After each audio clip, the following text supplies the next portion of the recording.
Salut tout le monde, aujourd'hui je vous fais une petite vidéo pour vous partager mon système d'hydratation hivernale. Alors l'hiver c'est très important de rester bien hydraté, hein. On a peut-être l'impression que parce qu'il fait plus froid on va moins transpirer, on va moins se déshydrater. En fait c'est pas vrai quoi, pour plein de raisons, je ne vais pas rentrer en détail dans cette vidéo, peut-être j'en ferai une autre sur le sujet. Donc pour rester bien hydraté, c'est important que j'apporte à mon organisme une eau dont la température est le plus proche de 37 degrés Celsius. Pourquoi ?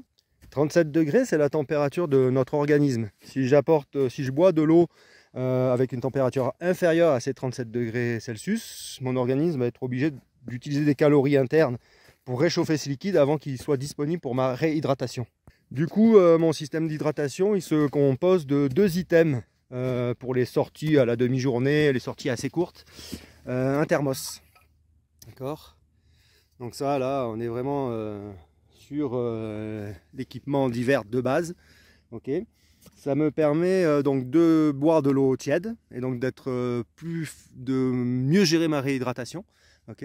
Le deuxième facteur, c'est que ça évite à mon eau de geler. Voilà, ça m'est arrivé une fois de partir avec une poche à eau en hiver et de me retrouver avec une poche à eau gelée et plus le moyen de me réhydrater correctement. Je l'utilise en vérité dès que les températures descendent en dessous des 10 degrés Celsius. Je joue juste sur la quantité, la capacité de mon thermos.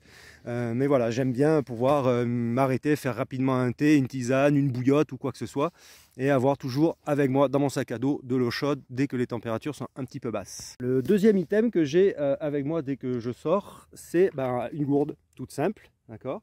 Par contre, vous voyez, je l'emballe dans une chaussette ou dans une moufle, d'accord. Donc ça c'est une chaussette que j'ai en général en fond de sac, chaussette sèche, au cas où j'ai besoin de me changer, que j'ai les pieds mouillés. Et donc en attendant, au lieu de rien foutre dans mon sac à dos, elle sert à isoler ma gourde. Je remplis ma gourde avec un liquide entre 40 et 50 degrés, je l'isole et c'est ce que je vais boire en premier. Les 2 premières heures de ma sortie, je vais m'hydrater avec l'eau contenue dans ma gourde. Okay. L'intérêt d'avoir quand même une gourde avec soi, c'est que même une fois qu'elle va être vide, là, je peux me faire une bouillotte d'urgence.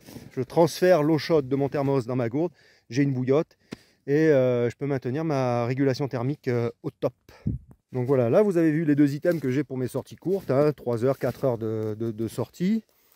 Si je pars plus longtemps, je rajoute un réchaud. Le réchaud il va me permettre de faire fondre la neige, de faire fondre la glace, de réchauffer l'eau du torrent, de la rendre potable et de boire chaud. Voilà. Et n'hésitez pas à partager en commentaire là, vos astuces pour votre hydratation l'hiver, si vous avez à peu près le même type de fonctionnement, quelque chose de différent à apporter, à partager à la communauté. Et puis partagez la vidéo et ça sera top. À bientôt, salut.